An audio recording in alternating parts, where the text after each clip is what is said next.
What is up, guys? Welcome back to another video. My name is Nash, and in this video I'm going to be talking about my dividend portfolio. Now, over the past couple of years, my investment style has been really aggressive, where I was buying into growth companies as well as some penny stocks, trading options, very aggressive stuff, and I've lost a lot of money doing that.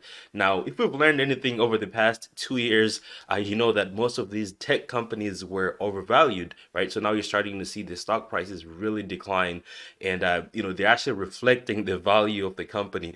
Now, I sold all my growth tech stocks and I lost a lot of money, but that's an advantage when you get to do your taxes and they have capital losses. So that's a plus on that side. So I switched over to dividend investing where I purchased five really, really good stocks that are dividend paying, which is what I'm going to be talking about in this video. So I use the Dividend Tracker to track everything about my dividends. You see screenshots on the screen as I talk about these different stocks. If you want to check that out, the link is in the description below. There's a free version that you can use, and if you like it, you can subscribe to the premium. But I think it's really good. You get all information on your dividends if you're someone who's into dividend investing. The first one is going to be Aflac. So the ticker symbol is AFL. All right. So as of today, this is a $60 stock. The price fluctuates every day. So if you're watching this video next week or next year, the price is definitely going to be different. But as of today, the price is around $60. So this is essentially an insurance company, right? They provide supplemental and health insurance products.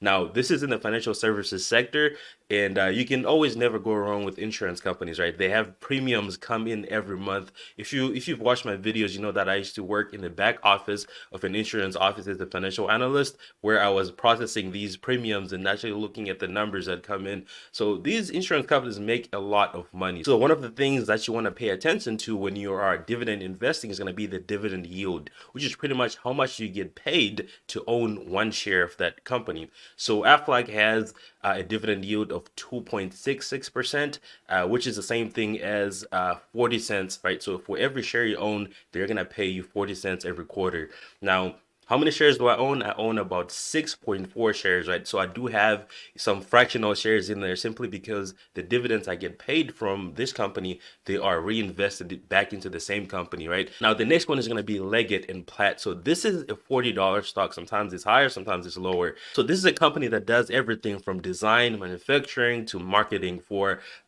products all over the world. So essentially they have things like, bedding products. It may be some specialized products, right? If you're building a home, maybe you need the specialized tiles and things like that.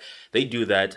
They do furniture as well, couches, beds, all types of things, flooring and textile products. So you can see that this is a company that is actually needed. Some of the things they provide are things that are needed to build houses, to have furniture, to have appliances in the house. Now, the sector for this company is consumer cyclical, and the dividend yield is 4.78%, which is equal to 44 cents for every share that I own. So for every share that I own, I get paid 44 cents, and I own about 24.3 shares of this company. Now, the next one is going to be the 3M company. So this is a $117 stock, and this is just a huge technology company, right? So they're pretty diversified as well in terms of the types of businesses they do. So they operate through four segments. One is safety and industrial. They have transportation and electronics.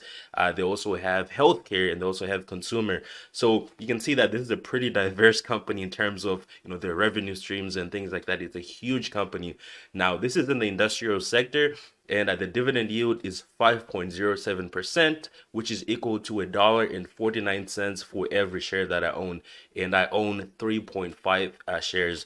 Now, the next one is going to be Realty Income. I think that's how you say it. I know this is a stock that is popular amongst dividend investors simply because this one pays dividends every month. Now, you might be wondering how they're able to pay dividends every single month, but it's because its monthly dividends are supported by the cash flow from over 6,500 real estate properties under long-term lease agreements and things like that. So they own a bunch of properties. That is kind of like how they operate their business as a real estate investment trust. And obviously, this is going to be in the real estate sector. And the dividend yield for this is 4.55.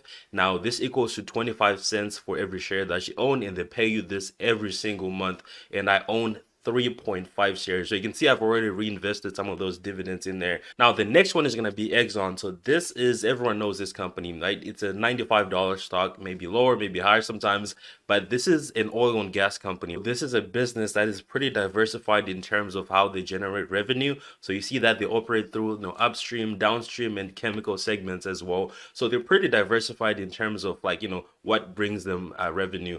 Now this is obviously in the energy sector, and the dividend yield for this is 3.6%, which is the same thing as 88 cents for every share that you own, and I own 4 shares of this stock. All right, so those were the 5 different dividend stocks that I have in my portfolio. I do have, I believe, 2 ETFs that are dividend paying. I can cover those in a different video if you guys are interested. But essentially, I was looking for companies that had dividend security, right? You can see that some of these are dividend aristocrats. They've been paying dividends for 25 years. They have never stopped paying dividends. So when you look for dividend paying stocks, you don't want to aim for a high dividend yield, right?